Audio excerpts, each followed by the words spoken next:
Stick around after this episode for an announcement. Hey, I'm Sapphire. Want to hear something scary?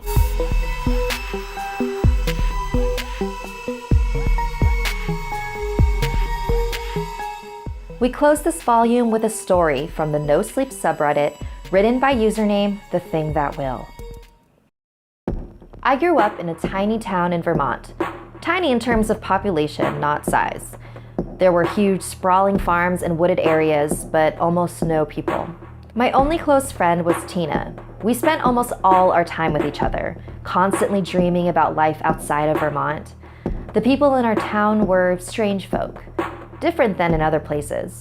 One thing I didn't realize about small towns until I moved to the city is how incredibly superstitious the people could be. They believed in the strange, the paranormal. They believed in Luvia. Luvia was an older French-Canadian woman who had moved to Vermont when she met her husband, and everyone in town wholeheartedly believed that she was clairvoyant. So Tina and I decided to go see her one evening for a reading. I was skeptical, but it seemed like a fun thing to do, as a joke. We dropped by her house in the early evening, and she opened the door as we walked up the pathway to her house, before we even had a chance to knock. Tina elbowed me hard in the ribs and whispered that Luvia was clearly a psychic. She sensed us coming to the door. I whispered back that it probably had more to do with her house being full of windows, and the fact that she probably saw us coming from a long way away. Either way, I started to feel strange the minute we got close to her. She was very, very old, very tiny and kind of sunken. Sunken eye sockets and sharp cheekbones and a sort of concave chest cavity. It was more than a little unnerving. But she smiled and was sweet to us, and I started to warm up to her. Nothing about her or her house screamed creepy psychic to me. Just a well-dressed older woman in a cabin-style house. We told her that we were interested in a reading and handed her about $20 that we had gathered together between the two of us. "What can you tell me about my love life?" Tina asked. Luvia had no crystal ball, tarot cards, or tea leaves. She just closed her eyes and sat silently for about 2 minutes. "Michael Carton, the man you're going to marry. Michael Carton." Tina thanked her and repeated the name to herself a few times. Michael Carton. Michael Carton. Luvia then turned to me. She looked straight into my eyes, grabbed my hands, and said, "The thing that will kill you is shedding its skin. The thing that will kill you is sharpening its teeth. The thing that will kill you is washing the blood off of its claws. The thing that will kill you is gathering skins. The thing that will kill you, you won't see it coming." The three of us sat there in silence for quite a while. I felt sick, shaken up. Luvia looked as if she wished she didn't have to tell me that. "Is there anything I can do to stop it?" Luvia slid our money back across the table to us. "No charge for the reading." Tina and I slunk out of Luvia's house quietly. We didn't say a word on the way back to our houses. Tina just found out the name of the love of her life. I got to listen to a horrifying cryptic message about my death. I was only 12 years old. For years, I looked for it. The thing that will kill me. I could almost feel it. Sense it just behind each car, underneath, swaying behind the trees at night. With every step, I hesitated. Every time I tried to sleep, I could almost see it. What had she said about its teeth? But I never found it. When I was 18, I left for college in California to get far away from the snow and the cold and the thing that will kill me. People in California laughed when I told them the story, and it stopped seeming real. Just the ramblings of a tiny, ancient French-Canadian woman. It wasn't real. When I was 27, a wedding invitation came in the mail. Tina was getting married. This was the first I had heard of it. I was still in California and barely kept in contact with anyone from back east. It seemed like a past life. "You are cordially invited to the wedding of Michael Carton and Tina." Wait. No. She had the name in her mind, Michael Carton, and she sought him out. It had nothing to do with Luvia. Her predictions weren't real. They couldn't be. Clairvoyants don't exist, right? I went to the wedding. Tina, Michael, and I laughed about the whole thing. The psychic knew. She predicted it. Of course she didn't. Tina and Michael decided it was nothing more than a funny story to tell their future children. Just tell us if you run into some beast with razor-sharp teeth that's gathering skins, okay? I left the wedding as sure as I ever was that the thing that will kill me wasn't real. I didn't know why I had been scared so long.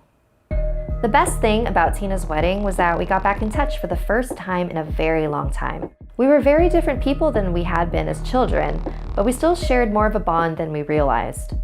She was happy living in Vermont with Michael. As the years went on, her calls and emails got less and less frequent. She always seemed to be busy. Soon, they tapered off completely. I missed her, of course, but I had my own life. One winter, I came into town to visit my parents for the holidays and decided I'd swing by Tina's house. I normally never just drop by, but she was pretty bad about answering her phone and I really wanted to see her. I pulled up to her and Michael's house. 2 cars were in the driveway, so I figured they were both home. I walked up and rang the doorbell. Michael opened it, dressed in several layers in a large coat, as if he had just come in from the snow. He looked very surprised to see me. He invited me inside. He took off his coat and hung it on a coat rack by the door and asked if I had talked to Tina recently. I haven't actually, not in several months. Sorry for the invasion, I don't usually just drop by like this, but I just wanted to see her. Is she here? I figured you'd know, that you might have heard. She left me a few months ago. Hasn't spoken to me since. Oh God, I'm so sorry. I had no idea. Then whose car was in the driveway? I'm sorry, I was about to get ready for bed. I've got an early work day tomorrow. Do you mind? He kicked off his shoes, pulled his sweater off, and headed toward his bathroom. I settled in and looked around their home. So, do you know where she lives now? I don't. She didn't call until after she was gone. He started flossing, and when he saw me looking toward him, closed the door for privacy. When I heard the shower water start running, I pulled out my phone, figuring I'd take this time to look through Tina's last messages to me to see if she gave any hint to where she went, any clue. My phone fell out of my hand as I grabbed it out of my bag, and I saw it drop beneath the couch. As I felt around under the couch for my phone, my hand hit something else. A massive clump of long hair. Brown hair, like Tina's. Hair with a piece of scalp still attached. The thing that will kill you is gathering skins. I turned toward the bathroom door. Michael was still showering. The thing that will kill you is washing the blood off of its claws. Flossing, brushing. The thing that will kill you is sharpening its teeth, sloughing off his outer clothes. The thing that will kill you is shedding its skin. Oh God. The thing that will kill me. The water in the shower stopped. I ran out the door, slammed the door, sprinted to my car, shaking, watching the door. My hands fumbled with keys, shaking. The door to the house opened. My car started. I drove. I didn't look back. I just kept driving all through the night. Through most of the next day, only stopping when I absolutely had to. I had no idea if he was following me. I had no idea what I had just seen. My heart didn't start beating normally again until I was 2 states away. I went home. This was months ago. I called the police. They investigated. Nothing turned up. They're sure she just left him, moved away. Maybe she did. Maybe she's far away, safe. Maybe nothing's coming for me. Maybe Michael's just a poor guy whose wife left him. Maybe it's nothing behind the trees, in the snowdrifts, underneath the cars, outside my door at night, in the windows. Maybe it's nothing. Probably, it's nothing. Luvia's been wrong before. Hasn't she? The thing that will kill you. You won't see it coming. This is the last episode of Something Scary, for now. I've truly enjoyed bringing your stories to life and giving you the chills for the past 1.5 years. If you want to stay updated on my future endeavors, take a moment to make sure you're following me and your notifications are turned on. Until next time, sweet dreams.